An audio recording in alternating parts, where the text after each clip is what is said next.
Ang KNN ay hatid sa inyo ng UNICEF.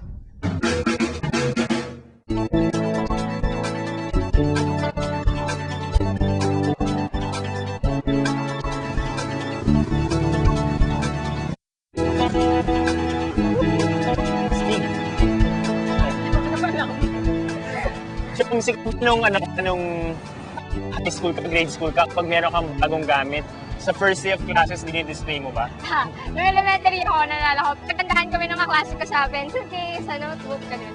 Ikaw. Alam mo, sa amin, kapag merong uso, asahan mo lahat ng mga classmates ko meron na yan. Ay, teka, may iba lang tayo kasi nabanggit mo yung uso. Na uso sa mga taga-Dumaguete yung motorsiklo. Nako, siguradong nakahilera na naman sa gilid ng eskwelahan ng mga motor nila. Malamang yun, pero konting paalala lang sa lahat ng mga nagmamotorsiklo, ingat lang para iwas ang Buti pinoorin natin ulit ang ulat ng Dumaguete Bureau tungkol sa motorcycle mania.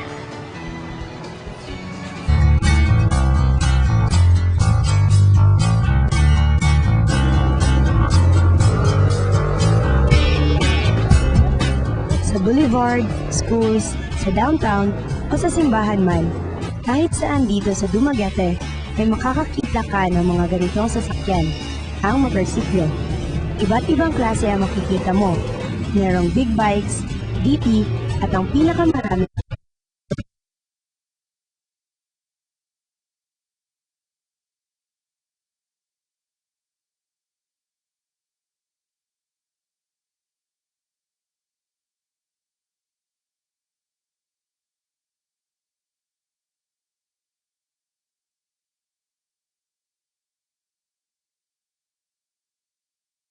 ni, daddy, teacher o estudyante man, meron ito. 3 out of 10 teenagers below the age of 18 ang nagmamotorsiklo na. I am using a motorcycle because it provides a faster and an easier way for transportation. In addition, it also serves as a way for me to help my relatives and friends reach their destination faster. Pero ayon sa RA number 4136, hindi pa maaaring bigyan ng lisensya ang mga teenage drivers below 18. Maaaring bigyan ng student permits ang mga kabataang 16 o 17 years old. Ngunit kailangang may dala silang written parents' consent at may kasama silang may professional license. Hindi lahat ay sumusunod sa mga patakarang ito. Sari-saring mga aksidente ang maaaring maganap at maaaring ikadisgrasya ng mga kabataang drivers. Mas delikado ang motorsiklo kaysa ibang sasakyan dahil walang protective covering ang driver. Kapag nabundol o nabangga ito, madaling tumilapon ang nakasakay. Peligroso ito lalo na kung wala siyang suot na helmet. Now, for the past 2 years, for 2002, we have an average of 3 motorcycle accident per month involving minors.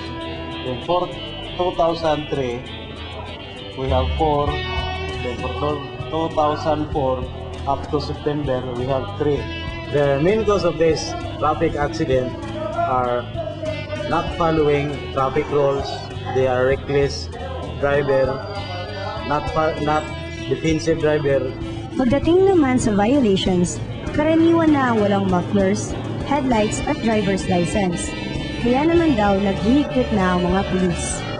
Now our station have conducted visual check for traffic violation in different parts of the city.